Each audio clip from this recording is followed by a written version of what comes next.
Impor 105.000 mobil dari India menuai polemik usai Wakil Ketua DPR Sufmi Dasko Ahmad meminta impor ditunda. Buntut ramai kritik dari pelaku industri karena dinilai berpotensi melemahkan industri otomotif dalam negeri. Tim Liputan, Kompas TV.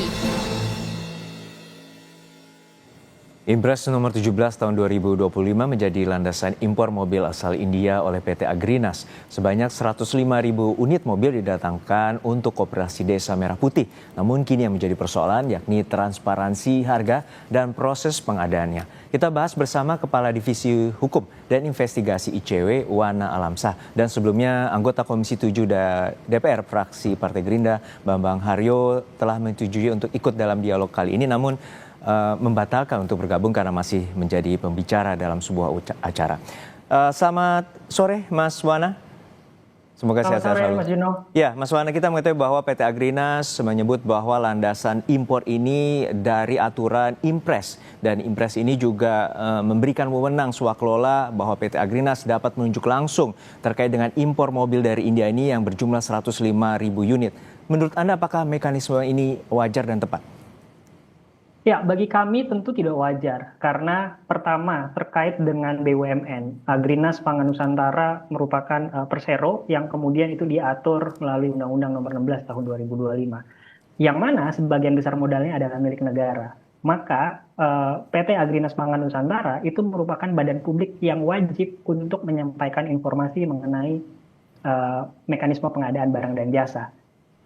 Mekanisme pengadaan barang dan jasa diatur di dalam Perpres 46 tahun 2025, yang mana salah satu prinsipnya adalah transparansi.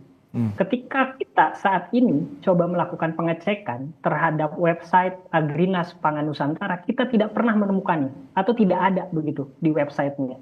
Sehingga ketika publik ingin mengetahui bagaimana mekanisme pengadaannya, apa justifikasinya, apa konsiderasinya berkaitan dengan pengadaan, ini kita tidak menemukan. Maka bagi kami ini yang menjadi pokok persoalan. Kenapa? Karena mekanisme pengadaan ini rawan untuk dikorupsi.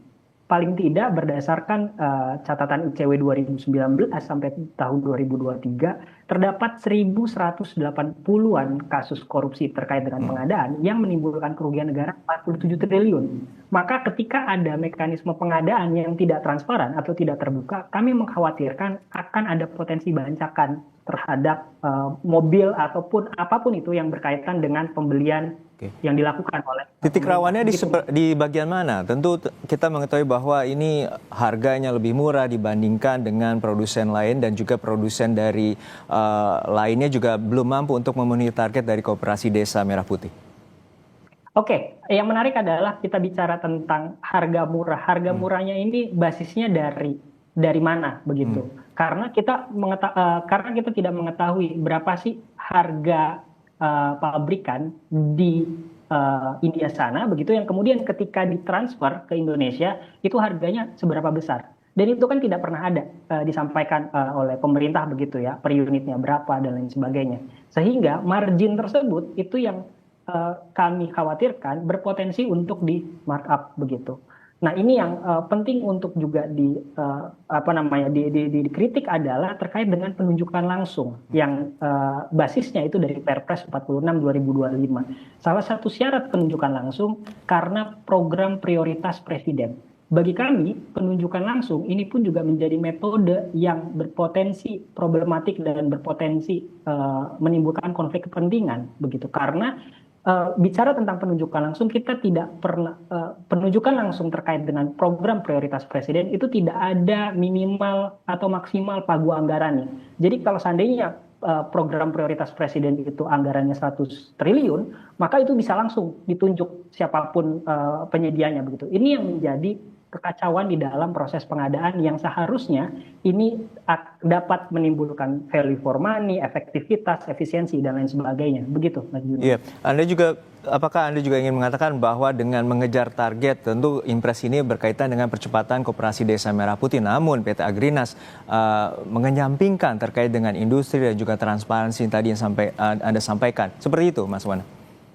Benar. Pertama, berkaitan dengan kita juga tidak boleh menutup mata ada industri lokal atau industri otomotif yang ada di Indonesia begitu.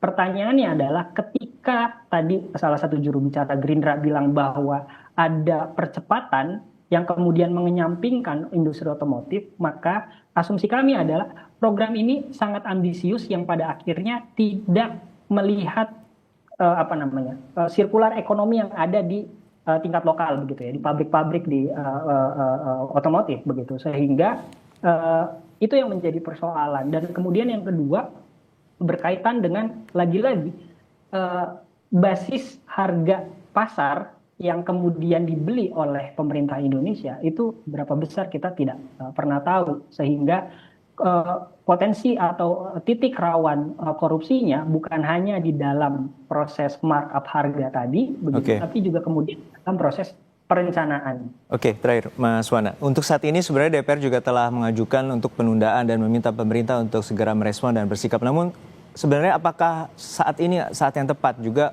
agar Presiden meminta langsung merespon terkait dengan permintaan penundaan ataupun juga berujung pada pembatalan? Yang menarik adalah begini Mas Juno, prosesnya sudah, barangnya sudah ada di sini. Kenapa DPR tidak melakukan ketika prosesnya masih di dalam proses perencanaan atau persiapan? Gitu. Ketika sudah proses barangnya datang, lalu kemudian tentu ada konsekuensi logis yang timbul ketika barang ini tidak digunakan begitu. Jadi rasanya bagi kami langkah DPR tentu bagus di dalam aspek pengawasan, tapi rasanya cenderung telat begitu. Harusnya bisa dilakukan ketika proses perencanaan atau pada saat pemilihan siapa yang seharusnya ditunjuk untuk bisa menyediakan mobil tersebut. Baik, kita nantikan bagaimana sikap pemerintah untuk bereaksi cepat agar polemik ini tidak berlarut-larut dan juga proses ini yang tengah berjalan dapat mengembalikan industri nasional, memenuhi soal transparansi dan juga membangkitkan juga terkait dengan proses percepatan Koperasi Desa Merah Putih. Terima kasih sekali lagi Mas Wana Alamsyah, Koordinator Hukum Investigasi ICW telah berbagi perspektif bersama kami di Kompas Petang. Sehat-sehat selalu Mas. Usai jeda saudara, kapal induk terbesar di dunia USS Gerald